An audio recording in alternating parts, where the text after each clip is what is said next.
मैं कुमार शुभमूर्ति। मेरी उम्र कोई 72 साल हुई, 72 साल से थोड़ी ज़्यादा।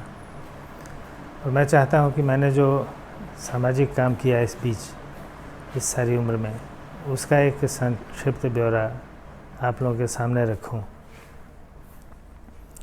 तो मैं शुरू करूँगा अपने बचपन से। और बचपन इसलिए कि सामाजिक काम करने की जो बुनियाद है वो मेरी बचपन में ही पड़ी। मेरा जन्म कोई 72 साल पहले 10 फरवरी 1949 को हुआ था। वो जन्म मेरा एक सुदूर गांव जो उस वक्त दरभंगा ज़िले में पड़ता था, आज भी दरभंगा ज़िले में है, लेकिन बहुत इंटीरियर है गांव में। उसका नाम भी मुझे दोहड़ा, वो उस गांव का नाम है। तो मेरे पिताजी आज़ादी के बाद उन्होंने पार्टी छोड़ दी, कांग्रेस पार्टी में थे, उसमें काफ़ी उनकी अच्छी हैसियत थी बिहार में। वो छोड़ करके वो रोसड़ा आ गए और रोसड़ा में उन्होंने दलितों के बीच रचनात्मक काम करना शुरू किया। हम लोग रोसड़ा, हमारा परिवार आ गया था, 1950 में ही आ गया था, लेकिन ये मेरी याद जो है वो समझिए 54-55 से शुरू होती है। तो बचपन में हमारी जो शिक्षा दीक्षा हुई, पढ़ाई हुई, वो मेरे पिताजी ने एक हरिजन आवासीय विद्यालय बनाया था दलितों के लिए। ठक्कर बापा विद्या मंदिर उस स्कूल का नाम था। स्कूल जो चलता था जिस परिसर में, वो राजेंद्र आश्रम उसका नाम रखा गया था। और एक संस्था भी वहाँ से चलती थी, मुसहर सेवा मंडल, जो मेरे पिताजी इस इलाके के विशेषकर मुसहर जाति और कुछ अन्य दलित जातियों के भी हित में चलाते थे। तो ये मेरा बैकग्राउंड है। लेकिन उस स्कूल में पढ़ते हुए, चूँकि वो एक आवासीय विद्यालय था, तो जो वहाँ के स्टूडेंट थे, दलित थे, मुसहर थे, कुछ डोम जाति के थे, कुछ इसी प्रकार के चमार जाति के थे। तो इन जातियों के बच्चों के बीच ही मैं पला, मैं पढ़ा, और रहना खाना भी कई बार उन लोगों के साथ ही होता था। तो इस सबसे एक ऐसी बुनियाद पड़ गई जो मैं समझता हूँ कि आजकल सामाजिक काम के लिए बहुत ज़रूरी है, कि जाति के आधार पर जो श्रेणियाँ बनी हुई हैं उसका दिमाग पर कम से कम बोझ हो। हम लोगों ने कोशिश की कि वो बोझ पूरा हट जाए। अब पूरा हटा है या नहीं ये तो दूसरे लोगों के जजमेंट का सवाल है, लेकिन अपनी तरफ से पूरी कोशिश हुई। और उसमें एक मदद यह हुई कि हमारे क्लास में एक लड़का था जो मुसहर जाति का था, जो सबसे दलित माना जाता है।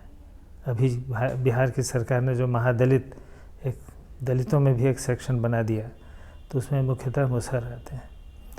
तो वो महादलित जाति का लड़का था, हमारे क्लास में था, और वो हमेशा फर्स्ट करता था। मैं लाख कोशिश करने के बावजूद उससे ज़्यादा नंबर लाना संभव नहीं होता था। तो ठीक है कि जो शिक्षक थे वहाँ, जो व्यवस्था थी, वो सब तटस्थ थे, पक्षपात नहीं करते थे, इसलिए भी उसका मूल्यांकन बहुत सही तरीके से होता था। और वो केवल पढ़ाई लिखाई में नहीं, दूसरे कामों में भी, जैसे चरखा चलाना है, सूत निकालना है, रुई धुनना है, खेल की बात है, तैराकी है, इन सब चीज़ों में वो आगे ही रहता था। और तो इससे मेरे दिमाग से ये बात हट गई कि जो दलित हैं, पिछड़े हैं, गरीब हैं, बहुत पिछड़े इलाके में रहते हैं, जहाँ जाने के लिए आपको पैदल 5 किलोमीटर चलना पड़ता है, तो ऐसे इलाके के बच्चों में कितनी मेधा होगी, वो तो हमेशा पिछड़े ही रहेंगे। रिजर्वेशन के ख़िलाफ़ बात करने वाले इस बातों को बार बार कहते हैं कि भाई वो दलित है इसलिए उसकी योग्यता क्या होगी। लेकिन क्या होगी योग्यता, ये हमने उस बचपन में ही देखी और उसको स्वीकार भी किया, क्योंकि हमारी उसकी दोस्ती बहुत अच्छी थी। हाल तक हम लोग मित्रता हम लोगों की रही। अभी हाल में उसका निधन हुआ है, तो उसके बेटे ने हमको संदेश भेजा, तो मैं जा नहीं सका वहाँ, क्योंकि मैं उस समय रोसड़ा में नहीं था, नहीं तो मैं निश्चित जाता।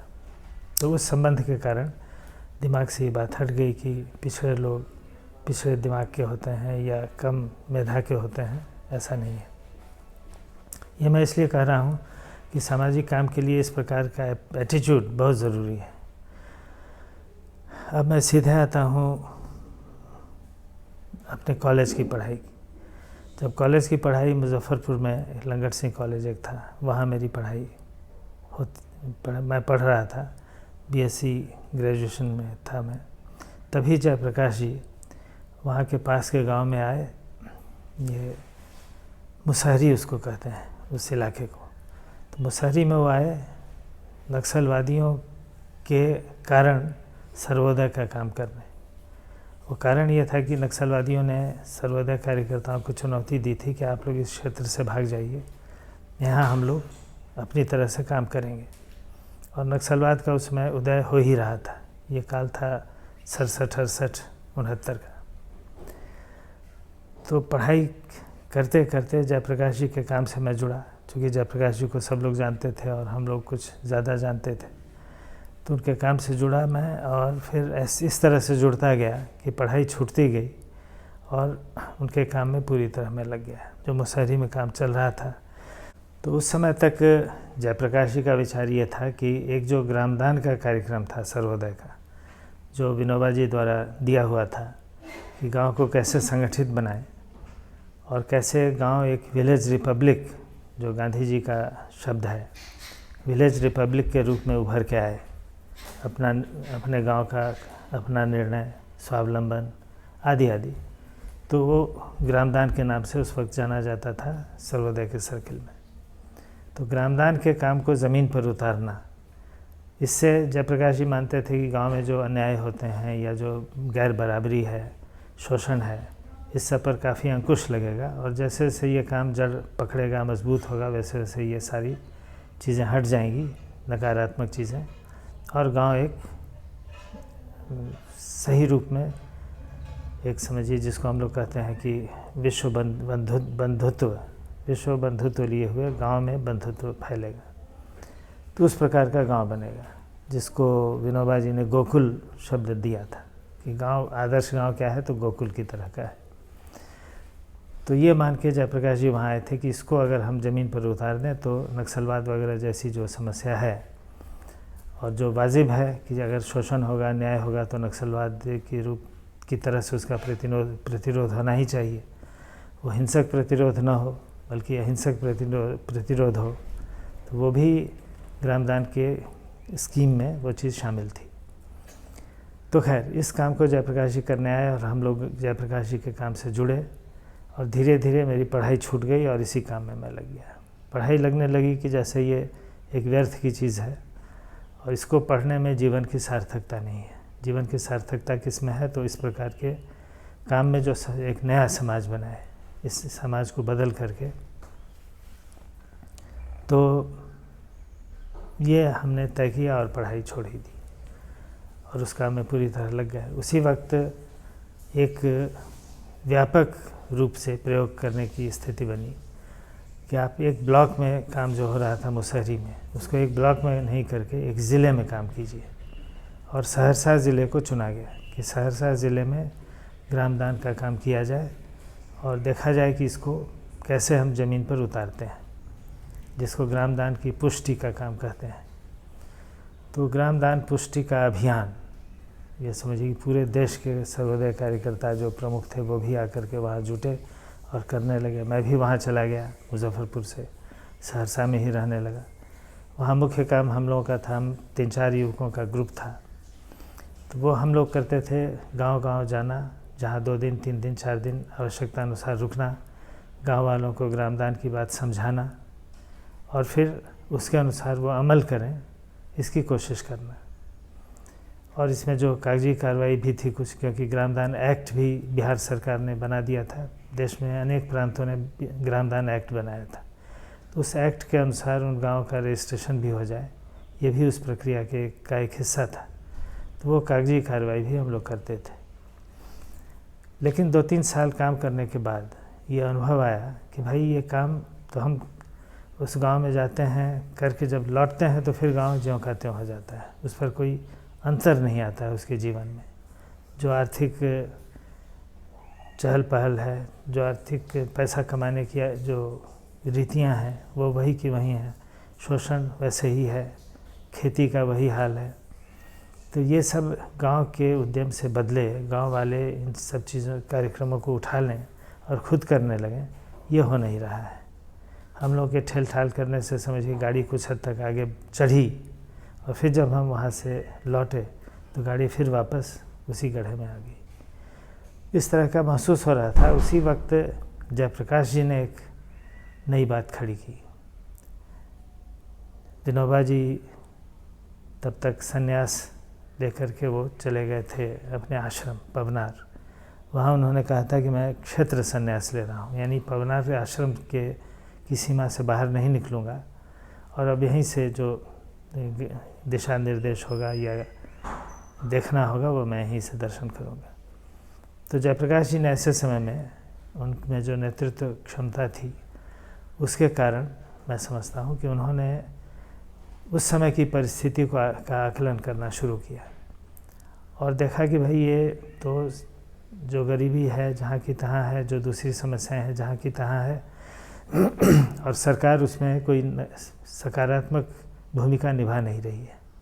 उस समय बांग्लादेश का बंटवारा हो चुका था। इंदिरा जी बहुत मजबूत तरीके से चुनाव जीतकर सरकार में स्थापित थीं।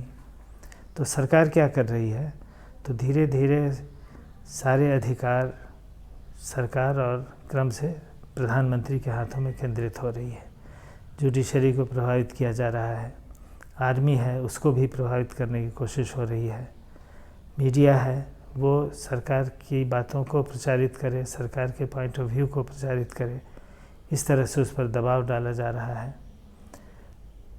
जो दूसरी पार्टियां हैं विपक्ष की, तो विपक्षी पार्टियों को तोड़ा भी जा रहा है और बरगलाया भी जा रहा है। तो ऐसी स्थिति में देश का लोकतंत्र बचेगा क्या, ये सवाल उनके सामने आया।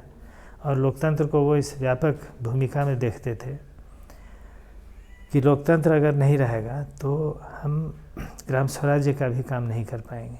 गांव को जगाने का, गांव को मजबूत बनाने का, या गांव छोड़िए, लोग जहां रहते हैं, लोग जहां बसते हैं, वो लोगों में स्वावलंबन आए, लोग आपस में संगठित हों, तो राज्य शक्ति के अलावा लोक शक्ति का भी विकास हो, और देश को आगे बढ़ाने में राज्य शक्ति के साथ साथ लोक शक्ति भी अपनी पूरी ताकत लगाए। ये सब जो लोकतंत्र का एक अनिवार्य हिस्सा है वो नहीं हो पाएगा। और लोक शक्ति धीरे धीरे मिट रही है, कमज़ोर हो रही है। लोकतंत्र कमज़ोर होने के साथ और राज्य की ताकत बढ़ रही है, और यहाँ तक बढ़ रही है कि वो एक व्यक्ति में, प्रधानमंत्री के हाथों में केंद्रित हो रही है, और इससे तो हम तानाशाही की तरफ जा रहे हैं। तो ये ऑब्जर्वेशन जयप्रकाश जी ने किया, और तभी उन्होंने एक नारा दिया युवकों के लिए कि यूथ फॉर डेमोक्रेसी, यानी आप अब लोकतंत्र को बचाने के लिए तैयार हो। आप अगर नहीं बचाएंगे तो दूसरे किसी की ताकत नहीं है, न दलों की ताकत है, न बुद्धिजीवियों की ताकत है। तो इस देश के नौजवान ही इस देश के लोकतंत्र को अब बचा सकते हैं। तो उनका ये जो स्लोगन था वो काफ़ी युवकों को आकर्षित उसने किया, और देश भर के नौजवान अपनी अपनी तरह से सोचने लगे कि हम क्या कर सकते हैं। खासकर जो युवा संगठन थे, दलों के युवा संगठन, हम लोगों का भी एक निर्दलीय युवा संगठन था जो जयप्रकाश जी ने खुद बनाया था, तरुण शांति सेना। तो ये सोचने लगे कि हमारी क्या भूमिका हो सकती है इस लोकतंत्र को बचाने में, और लोकतंत्र कैसे खतरे में है इस बात को समझने में। तो ये उहापोह चल ही रही थी कि छात्रों ने आंदोलन की शुरुआत की, और बिहार आंदोलन की शुरुआत हुई। गुजरात आंदोलन की समाप्ति के बाद वो तो बिखर गया कि सरकार बदल गई, तो गुजरात आंदोलन समाप्त हो गया। बाद में जो बिहार आंदोलन शुरू हुआ तो जयप्रकाश जी ने शुरू में ही कहा कि भाई ये सरकार बदलने का आंदोलन नहीं है, ये समाज बदलने का आंदोलन है। तो हम लोग तो पहले से ही समाज को बदलने का काम कर रहे थे, सर्वोदय के प्लैंक से कर रहे थे, लेकिन ये हमारी समझ यही थी कि एक नया समाज बनाना है। तो जब लगा कि ये एक अलग क्षितिज पर ये बातें आ रही हैं और ज़्यादा आकर्षक लग रही है और ज़्यादा व्यावहारिक लग रहा है, क्योंकि हम तो ग्रामदान का काम करके देख रहे थे कि ये कुछ बात आगे बढ़ नहीं रही है, तो हम लोगों ने सोचा कि नहीं, अब इस आंदोलन में पूरी तरह ताकत लगानी चाहिए, और जयप्रकाश जी जो चाहते हैं उस तरफ आंदोलन को ले जाने में हम लोग अपनी पूरी ताकत लगाएं और जयप्रकाश जी की मदद में खड़े हों। तो हम आंदोलन में शामिल हो गए। फिर बिहार आंदोलन की एक अलग कहानी है। उसमें मैं नहीं जाऊंगा। लेकिन बिहार आंदोलन में मैं पूरी तरह शामिल रहा।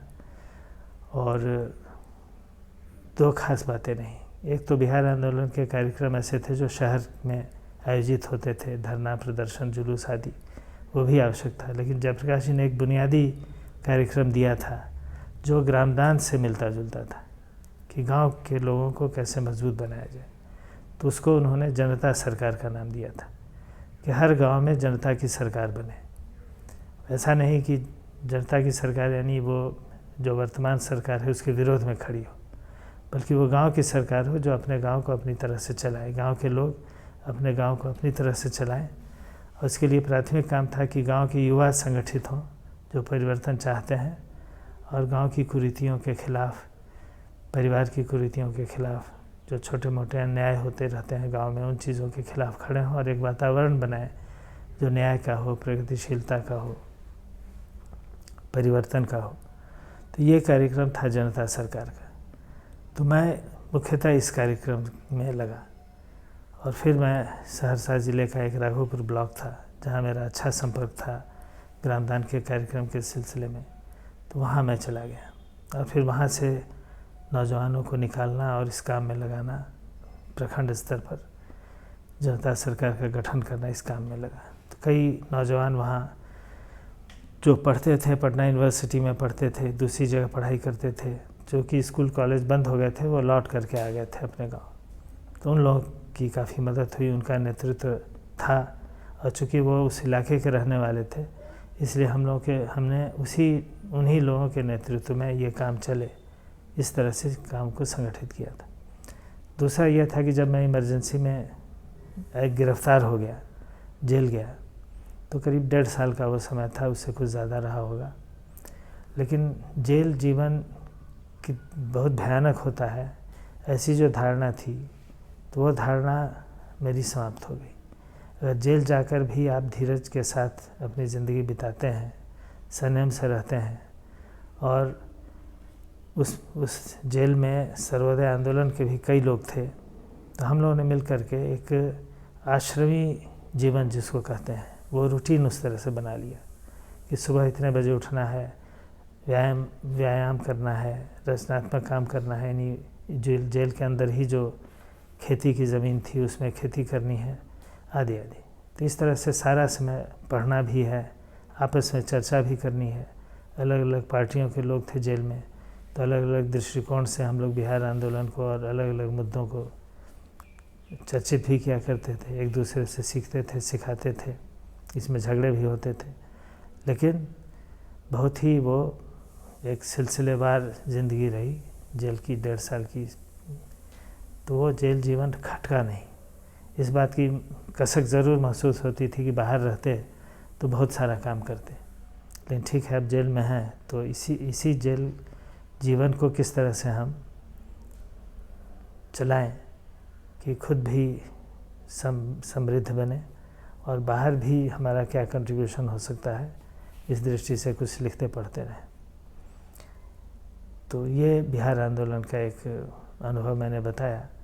और जब बिहार आंदोलन जनता पार्टी की सरकार बनने के बाद ये बात सोची गई कि इसको सारे देश में कैसे फैलाया जाए, क्योंकि आंदोलन तो ज़्यादातर बिहार में था लेकिन सारे देश में उसका असर था, जिस कारण इंदिरा जी की हार हुई थी।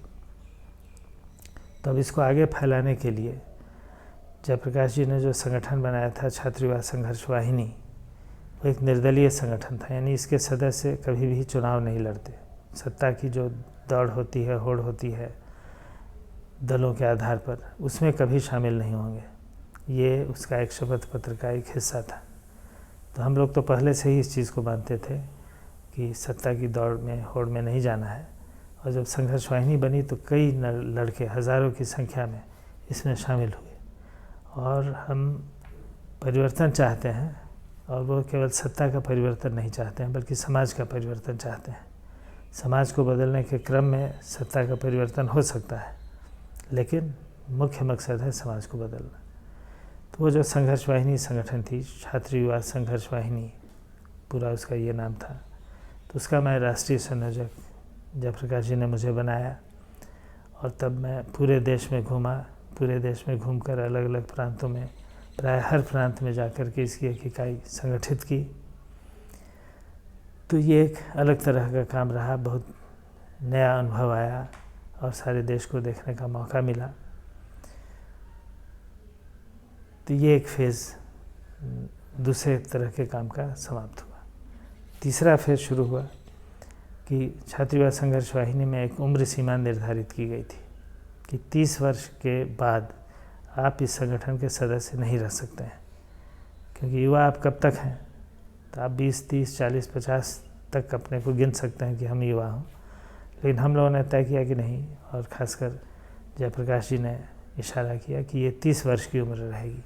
30 वर्ष आके आप हो गए तो युवा संगठन से आप बाहर जाकर जो कुछ आपने अनुभव पाया है, किया है, उसको आप कार्यान्वित कीजिए अलग तरह से, अलग संगठन बनाकर, या अपनी जो आपको तरीका सही लगे। तो संघर्ष वाहिनी से 30 वर्ष के बाद मैं बाहर हो गया। कई और हमारे मित्र जिनकी उम्र 30 वर्ष पार हो गई वो भी बाहर हो गए। तो अब क्या करें? तो उसी समय संयोग, समझिए कि संयोग ऐसा था कि कल्पना जी से जो महाराष्ट्र की हैं, इनसे हमारा परिचय तो पुराना था। करीब 71-72 में जब बांग्लादेश का युद्ध चल रहा था तो वो युद्ध सीमा पर रिफ्यूजियों के बीच सेवा का काम कर रही थी। तो वो लौटते हुए बांग्लादेश से हमारे घर बिहार में रोसड़ा समस्तीपुर होते हुए फिर अपने घर महाराष्ट्र गई। तो परिचय तो उस समय से था, लेकिन फिर बीच में हम लोग अपने अपने काम में लग गए थे। तो उस समय हम लोगों ने तय किया कि हम लोग साथ रहेंगे और कुछ रचनात्मक काम, जड़ का काम किया जाए, क्योंकि आंदोलन का काम करने का कोई माहौल रहा नहीं था। जनता पार्टी की सरकार बन गई थी, वो भी बिखर जैसी रही थी, आपस में उनके झगड़े चल रहे थे। तो हम लोग रोसड़ा आकर यहाँ गांव में काम करने का हम लोगों ने तय किया और आकर के काम करने लगे। अब इस काम की अलग कहानी है, लेकिन इसको मैं संक्षेप में रखना चाहूँगा कि यहाँ काम कैसे करना है। तो महाराष्ट्र में संस्थाएं बनाकर काम करना, इसका एक रचनात्मक काम करना, इसका एक इतिहास रहा है। तो कल्पना वहाँ से आई थी, तो उसके दिमाग में ये था कि यहाँ भी जो हम काम करेंगे तो एक संस्था बनाकर काम करेंगे, जो मैंने कभी सोचा नहीं था।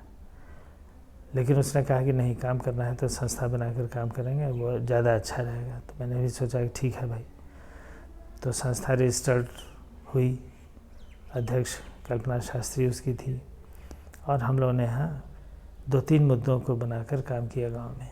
एक तो स्वास्थ्य को, स्वास्थ्य में भी महिला और बच्चों के स्वास्थ्य को, दूसरा बच्चों की शिक्षा, वो एक मुद्दा रहा। और फिर महिलाओं के बीच जागरूकता फैलाना। जागरूकता फैलाना किस बात को लेकर? तो समाज में जो उनका दूसरे क्या चौथे पाँचवें दर्जे का स्थान है, खासकर दलित महिलाओं का तो स्थान ही नहीं है। तो उनके मन में इन बातों की जागरूकता लाना कि हमारा भी एक व्यक्तित्व है, हमारा भी एक स्थान समाज में होना चाहिए, घर में होना चाहिए, और उसको हम लोग लड़ भिड़ करके एकजुट होकर के स्थापित करेंगे। तो महिलाओं का संगठन, जागरण, बच्चों की शिक्षा और स्वास्थ्य, इस 3 मुद्दे पर हम लोग काम करने लगे। लेकिन काम के पीछे एक ही मंशा थी कि समाज को कैसे बदला जाए। स्वास्थ्य का काम करना है तो स्वास्थ्य का काम तो डॉक्टरों को बुला करके जगह जगह कैंप लगाकर उनका इलाज मरीज़ों का किया जा सकता था, महिलाओं का किया जा सकता था, लेकिन वो रास्ता हम लोगों ने नहीं पकड़ा। हम लोगों ने महिलाओं को ही डॉक्टर कैसे बनाया जाए। महिलाएं भी जो अनपढ़ हैं, निरक्षर हैं, घास गढ़ती हैं, जिनकी कोई समाज में इज़्ज़त नहीं या स्थान नहीं, इस तरह की स्थिति थी, उनको प्रशिक्षित करके वो स्वास्थ्य का काम कैसे अच्छा से अच्छा करें, ताकि महिलाओं के प्रति नज़रिया समाज का बदले और उन महिलाओं का खुद भी अपने प्रति नज़रिया बदले। यानी ये समाज परिवर्तन का ही काम था, जो रचनात्मक कार्यक्रमों के माध्यम से हम लोगों को करना था। तो स्वास्थ्य के क्षेत्र में ये काम हम लोगों ने किया। और तब है कि ये नई चीज़ थी, मेरे लिए तो नई चीज़ थी, क्योंकि स्वास्थ्य का मामला था, डॉक्टरी से संबंधित चीज़ें थी। तो इसमें काफ़ी पढ़ना पड़ा और हमने काफ़ी पढ़ाई भी की। मेरे सबसे बड़े भाई डॉक्टर थे, तो उनकी कुछ किताबें भी घर में थीं। कल्पना के पास किताबें थी, चूँकि ये होम्योपैथी की डॉक्टर खुद थी, तो इसके पास भी कुछ किताबें थीं और कुछ किताबें हम लोगों ने ख़रीदी। उस समय एक डॉक्टर वर्नर, जिन्होंने बांग्लादेश में बहुत बढ़िया काम किया था, खासकर ग्रामीण इलाकों में स्वास्थ्य सेवा का और इलाज का, उन्होंने एक किताब लिखी थी, भाई जहाँ डॉक्टर न हो, यही किताब का नाम था। तो जहाँ डॉक्टर नहीं है वहाँ आप कैसे स्वास्थ्य का काम करेंगे, कोई बीमारी है तो उसके इलाज का काम करेंगे बिना डॉक्टर के। तो वो किताब काफ़ी पॉपुलर हुई, खासकर ऐसे लोगों के बीच जो गांव में स्वास्थ्य का काम करते थे। तो वो किताब भी हम लोगों ने ख़रीदी और उसको भी पढ़ा, जिससे एक जानकारी का नया अध्याय मेरे सामने तो खुला। क्योंकि पहले ज़्यादातर सामाजिक समस्याओं और सामाजिक सिद्धांतों के बारे में पढ़ता रहा था, जानकारी थी, लेकिन ये एक टेक्निकल जानकारी अलग तरह से थी। इसमें भी काफ़ी मन लगा और मेरी आदत रही कि जिस काम को आनंद उठाते हुए नहीं कर सकें तो उस काम को नहीं करना है। सर्वोदय का काम भी जो मैं ग्रामदान का कर रहा था, तो इस प्रकार से करो कि आनंद भी उसमें आए।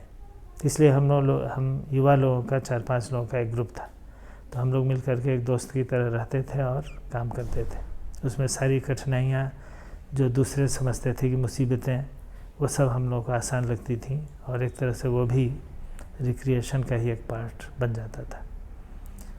लेकिन हाँ, मन में हमेशा ये दिमाग में बात रहती थी कि हम कैसे बदलाव कर सकें समाज का।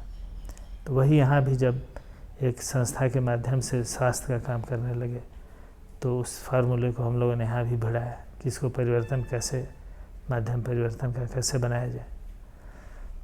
इसके बारे में अलग से कुछ बात कहनी ज़रूरी होगी, लेकिन यहाँ काफ़ी विस्तार हो जाएगा, इसलिए मैं इस काम को छोड़ता हूँ, इस बात को बंद करता हूँ। उसी तरह से बच्चों की शिक्षा का काम था। तो बच्चों का मनोविज्ञान क्या है, नई तालीम जो गांधी जी की पढ़ाई का कॉन्सेप्ट था, उसमें से कई अंश हम लोगों ने लिए, कुछ दूसरी जगहों से भी लिए। डी स्कूलिंग सोसाइटी किताब थी, उसका अध्ययन हुआ।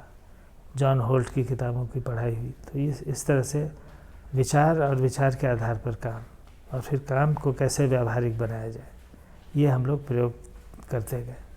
और ग्रामीण बच्चों के बीच भी शिक्षा का काम, और ग्रामीण बच्चों से मतलब हमारा है कि वो जो दलित बच्चे रहते थे, जिनके पिता मजदूर थे, माँ भी मजदूरी करती थी, घर घास फूस झोंपड़ी का होता था। अब तो कुछ स्थिति सुधरी है, ईंटे का मकान भी देखने को मिल जाता है, इंदिरा आवास या प्रधानमंत्री आवास आदि योजनाएं हैं, लेकिन उस वक्त ये सब नहीं था। तो उनके बच्चों के बीच शिक्षा का काम करना, तो उनके बीच जो कुछ मैट्रिक पास या मिडिल पास लड़के रहते थे, युवक, या कहीं कहीं लड़कियां भी मिल जाती थीं पढ़ी लिखी, तो उनको हम लोग ट्रेनिंग देते थे कि कैसे बच्चों का शिक्षण किया जाए, और उसका एक करिकुलम रहता था। तो उसका प्रशिक्षण करना, बच्चों की साइकोलॉजी को सामने रखकर कैसे व्यवहार करें, ये सब सिखाना टीचरों को, और फिर वो टीचर पढ़ाते थे, फिर हम लोग उनके बीच जा कर के सारी चीज़ें उनको मदद करते थे। जिसमें एक ख़ास बात थी कि उस समय ये कहावत समाज में प्रचलित थी कि छड़ी लगे छम छम तो विद्या है, छड़ी लगे धम धम तो विद्या है छम छम, यानी वो विद्या आपके पास आ जाएगी। तो इसके खिलाफ हम लोगों ने कहा कि छड़ी तो शिक्षक को रखना ही नहीं है, जो भी पढ़ाने जाएंगे वो छड़ी नहीं ले जाएंगे, उसका कोई काम नहीं, जो ले जाएंगे उनका नंबर कटेगा। इस तरह से एक डिसिप्लिन के रूप में ये माना था कि छड़ी नहीं ले जाना है, बच्चों को डराना नहीं है, डांटना नहीं है। लगता है आपको कि वो बहक रहे हैं, उच्छृंखल हो रहे हैं, बात नहीं सुनते हैं, तो उस सब को डील करने का आप दूसरा तरीका खोजिए। तो ये बच्चों की शिक्षा के बीच का काम था। उसी तरह से महिलाओं की जागरूकता का काम था। महिलाओं की जागरूकता में एक दो जो विशेष बातें थीं कि महिलाएं अपना नाम नहीं बोलती थी। क्या नाम है तो वो बोलती नहीं थी, और बोलती थी तो वो जिस गांव की थी उस गांव का नाम लेती थी कि मैं उस गांव में रहने वाली, उस गांव की रहने वाली, इस तरह से उनका जवाब होता था। तो उनको अपना नाम बताना, सिखाना, बोलना, बताना। चप्पल नहीं पहनती थी, वो प्रथा ही नहीं थी कि महिलाएं चप्पल पहने। चप्पल पहनने वाली महिलाएं बदमाश मानी जाती थीं, तो उनको चप्पल पहनाना आदि आदि अनेक प्रकार के कार्यक्रम हम लोगों ने चलाए। और हर कार्यक्रम के पीछे ये भाव रहा कि समाज को कैसे बदलेंगे, बदलाव कैसे आएगा, वैल्यूज़ कैसे चेंज होंगे। तो ये एक हमारे काम का समझिए तीसरा या चौथा फेज़ था जो संस्था के माध्यम से चला। 2006 में एक नया मौका मिला कि जब नीतीश कुमार की सरकार बनी तो उन्होंने बिहार भूदान यज्ञ कमेटी, भूदान की जो ज़मीन थी विनोबा जी के आंदोलन में मिली हुई बिहार में, उसको वितरण करने के लिए भूदान कमेटी जैसी एक संस्था बनाई सरकार ने कि कानून के तरह से, कानून के आधार पर कैसे ज़मीन का वितरण किया जाए। तो इसका पूरा एक भूदान एक्ट ही था। तो उस एक्ट के अनुसार बिहार भूदान यज्ञ कमेटी जो ज़मीन दान में मिली और अब तक वितरित नहीं हुई है, तो वो उस ज़मीन का वितरण कर देना, ये इस काम के लिए नीतीश कुमार जी ने कहा कि भाई आप इसके अध्यक्ष बनिए। हम लोग भी चाहते थे कि भाई ये काम सही तरीके से कैसे हो, आगे कैसे बढ़े। तो सर्वोदय की जो जमात थी उसने भी मुझसे आग्रह किया कि भाई आप इसके अध्यक्ष बनिए।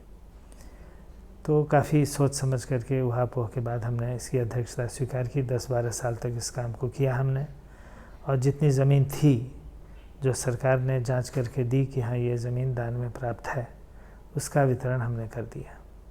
उसमें भी बहुत अच्छा अनुभव आया और अनेक प्रकार के अनुभव आए। जो बाधाएं आईं, परेशानियाँ आईं, उनको भी कैसे डील किया जाए, ये सब सीखना भी हुआ और करना भी हुआ। एक विशेष बात जो मैंने की कि भूदान की ज़मीन पहले भूमिहीन पुरुष को दी जाती थी, भूमिहीन परिवार को, लेकिन परिवार के पुरुष को दी जाती थी जो पति रहता था। हमने इस चीज़ को बदल दिया कि नहीं, वो भूमिहीन परिवार की जो महिला होगी, जो पत्नी है, उसके नाम से ज़मीन का पट्टा बनेगा, प्रमाण पत्र उसको कहते हैं। तो प्रमाण पत्र बनेगा महिला के नाम से। इसको भी लोगों को समझाने में, कार्यकर्ताओं को समझाने में काफ़ी कोशिश करनी पड़ी, लेकिन लोग समझ गए और ये काम करीब 50,000 महिलाओं को भूमि प्रमाण पत्र देकर ज़मीन का मालिक बनाया। तो ये खास काम बिहार भूदान यज्ञ कमेटी के सिलसिले में मैंने की।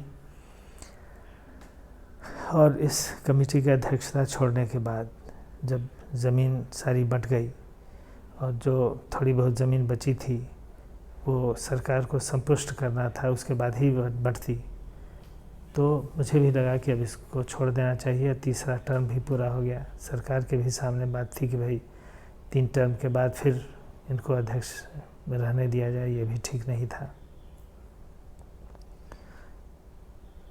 तो अध्यक्षता छोड़ने के बाद या उससे बाहर आने के बाद अभी मैं 4-5-6 साल से समझिए 2016-17, वो ठीक से हमको इसलिए याद नहीं है कि 16 था ये 17 था, या हो सकता है 18 भी हो, जब मैं अध्यक्षता मैंने छोड़ी। तो उसके बाद से स्वतंत्र रूप से काम कर रहा हूँ। अलग अलग जो संगठन है देश में, व्यापक स्तर के, सिटीजन्स फॉर डेमोक्रेसी है, POCL है, या कुछ दूसरे संगठन हैं जिनके साथ उनकी मदद करना और वो जहाँ चाहते हैं वहाँ जुड़ना, ये मेरा अभी का जो काम का पैटर्न है वो इस तरह से बना हुआ है। और मैं स्वतंत्र रूप से काम कर रहा हूँ, किसी खास संगठन से खास तरह से आबद्ध होकर नहीं कर रहा हूँ। लेकिन एक बात जो खास है कि जो भी मैं कर रहा हूँ वो अभी उस वक्त जैसे देश में इंदिरा जी के हाथ में सत्ता केंद्रित हो रही थी और तानाशाही के खिलाफ जयप्रकाश जी ने आंदोलन शुरू किया था, तो वही माहौल अभी 1914 के बाद से मोदी जी के नेतृत्व में सारे देश में बना है। और करीब करीब सारी चीज़ें मोदी जी के हाथ में केंद्रित हो गई हैं, सरकार के हाथ में केंद्रित हो गई है। और ऊपर से देश की जनता के बीच आपस में झगड़े लगा दिए गए हैं। वो झगड़े केवल हिंदू मुसलमान के ही नहीं हैं, प्रगतिशील और जिसको देशभक्त कहते हैं, वो मैं तो कहता हूँ कि प्रगतिशील और दकियानूस, इस तरह के 2 सेक्शन बन गए। हिंदुओं में ही 4 सेक्शन बन गए। कोई नक्सल, अर्बन नक्सल हो गया, कोई लिबरल हो गया, कोई सेकुलर हो गया, और आपस में इस तरह से झगड़ा, ईर्ष्या, द्वेष का भाव पैदा किया जा रहा है। तो ये मैं इसको तानाशाही नहीं बल्कि फांसीवाद मानता हूँ ये इस तरह का है। फांसीवाद तो क्या है, जर्मनी में फांसीवाद यानी राष्ट्रवाद, जर्मन भाषा में। लेकिन जर्मन भाषा में राष्ट्रवाद का जो दुरुपयोग हिटलर ने किया, वही राष्ट्रवाद का दुरुपयोग भारत में आज हो रहा है। तो इसलिए मैं इसे फांसीवाद कहना ज़्यादा सही और सटीक समझता हूँ, जो आम लोग ज़्यादा ठीक समझ पाते हैं। तो इसका विरोध कैसे किया जाए? लिख करके, बोल करके, गोष्ठियाँ करके, जो भी क्षमता है उसको इस दिशा में ले जाना, लगाना ताकत को। इस तरह से मेरी सोच है और मैं कोशिश करता हूँ इस तरह से काम करने की। तो इतनी बात कहकर मैं समाप्त करता हूँ।